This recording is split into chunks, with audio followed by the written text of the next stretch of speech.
Bonjour, je vous souhaite la bienvenue sur le site des nouvelles de Radio-Canada.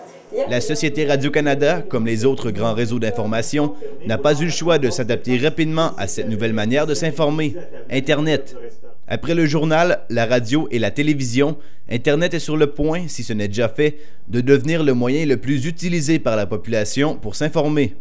La beauté du cyberjournalisme, c'est que l'information est publiée aussitôt que l'événement se produit, encore plus rapidement qu'à la radio et à la télévision. On couvre la nouvelle immédiatement. Quand Dawson est arrivé, les journaux l'ont publié le lendemain. Nous, on était là.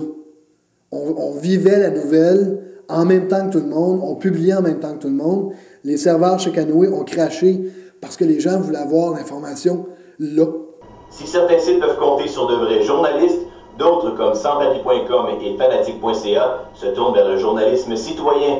Ce sont des gens comme vous et moi qui soumettent des articles et qui peuvent être lus par des milliers d'internautes, à condition bien sûr que leur texte soit approuvé. Que c'est pas pour définir la profession de journalisme qu'on met citoyen, c'est pour définir un acte complet qui est faire du journalisme citoyen. C'est une activité, c'est de rapporter la nouvelle comme on la voit. Puis ça va absolument de soi que le journalisme professionnel et le journalisme citoyen sont deux entités bien différentes, mais qui avancent ensemble. Et puis aussi au niveau de la qualité des textes, évidemment, les fautes, surveiller aussi les sources, très important. Donc quand un article est soumis, va falloir lui accorder une certaine crédibilité selon qu'il réfère à des sources crédibles aussi. Mais ce qui manque à ces journalistes citoyens, c'est d'aller chercher l'information sur le terrain, comme le font notamment les journalistes mobiles du réseau Canoë. Plusieurs cyberjournalistes ne prennent que de l'information déjà disponible sur la toile pour en faire leurs propres nouvelles. Du reportage original, aller sur le terrain avec ton calepin puis sortir des affaires, ça, j'en vois pas.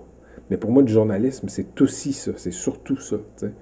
Donc, est-ce que je crois au journalisme citoyen?